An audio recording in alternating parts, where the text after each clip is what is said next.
রহিমা বুড়ির বড় একটা ইচ্ছে ছিল, একবার যদি একটা ইলিশ মাছ খেতে পারত। তার যৌবনের দিনে স্বামী বেঁচে থাকতে বর্ষার মৌসুমে স্বামী বাজার থেকে ইলিশ নিয়ে আসত। দুজনে ভাত আর ইলিশ ভাজি দিয়ে খাওয়ার সময় যেন সুখে ঘর ভরে যেত। সেই স্মৃতি তাকে তাড়িয়ে বেড়াত। প্রতিদিন বাজারে যেত শুধু ইলিশ মাছ দেখার জন্য, মাছওয়ালাদের ডাক শোনার জন্য। তাজা ইলিশ, পদ্মার ইলিশ। কিন্তু টাকা না থাকায় চুপ করে ফিরে আসত।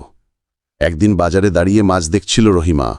তখনই এক ২০ বছরের দুষ্টু ছেলে, নাম কালাম, তাকে লক্ষ্য করল। চোখে কৌতুকের ঝিলিক, ঠোঁটে তাচ্ছিল্যের হাসি। সে এগিয়ে এসে বলল, বুড়ি, ইলিশ খেতে চাইছ? আচ্ছা, আমার জন্য যদি কিছু কাজ করো তবে আমি তোমাকে ইলিশ কিনে দেব। রহিমার চোখে আলো জ্বলে উঠল। সে ছেলেটির জন্য সারা দিন খাটল। কাপড় ধোয়া, উঠোন পরিষ্কার, গরুর খড় কাটা, মাটির হাঁড়ি ঘষে ঝকঝকে করা, অশেষ কাজ। সন্ধে নামলে ক্লান্ত শরীরে রহিমা ছেলেটিকে বলল, বাবা, এখন তো কাজ শেষ হলো, সেই ইলিশটা দাও।